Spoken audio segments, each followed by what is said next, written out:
வங்கக்கடலில் நிலை கொண்டிருந்த காற்றழுத்த தாழ்வு பகுதி தற்போது காற்றழுத்த தாழ்வு மண்டலமாக வலுவடைந்திருக்கிறது. அண்மை செய்தியாக பார்த்துக் கொண்டிருக்கிறோம். வங்கக்கடலில் நிலை கொண்டிருந்த காற்றழுத்த தாழ்வு பகுதி தற்போது காற்றழுத்த தாழ்வு மண்டலமாக வலுப்பெற்றிருப்பதாக வானிலை மையம் தெரிவித்திருக்கிறது.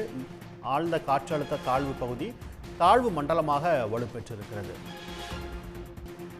தமிழகத்தின் தென் மற்றும் மேற்கு மாவட்டங்களுக்கு மழையை எதிர்பார்க்கப்படக்கூடிய சூழலில் தற்போது வங்கக்கடலில் நிலவி வந்த ஆழ்ந்த காற்றழுத்த தாழ்வு பகுதி காற்றழுத்த தாழ்வு மண்டலமாக வலுப்பெற்றிருப்பதாக வானிலை மையம் தெரிவித்திருக்கிறது.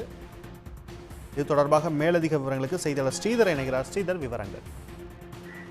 சிபி, வங்கக்கடலில் நேற்று முன்தினம் உருவான குறைந்த காற்றழுத்த தாழ்வு பகுதி நேற்று வடமேற்கு வங்கக்கடல் பகுதிகளில் ஆழ்ந்த காற்றழுத்த தாழ்வு பகுதியாக நிலை கொண்டிருந்தது. நேற்று வடமேற்கு வங்கக்கடல் பகுதிகளில் ஒடிசா கடற்கரை பகுதிகளில் நிலவிய ஆழ்ந்த காற்றழுத்த தாழ்வு பகுதி இன்று அதிகாலை காற்றழுத்த தாழ்வு மண்டலமாக வலுப்பெற்று வடமேற்கு வங்கக்கடலில் மேற்கு வங்கம் மற்றும் அதனை ஒட்டிய வங்கதேச கடற்கரை பகுதிகளில் தற்போது காற்றழுத்த தாழ்வு மண்டலமாக மையம் கொண்டிருக்கிறது.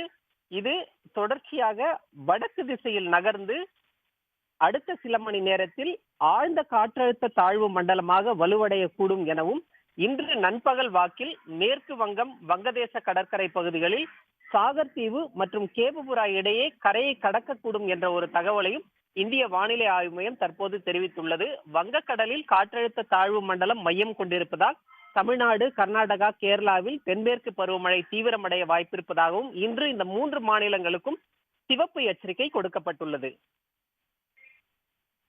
விவரங்களுக்கு நன்றி ஸ்ரீதர்.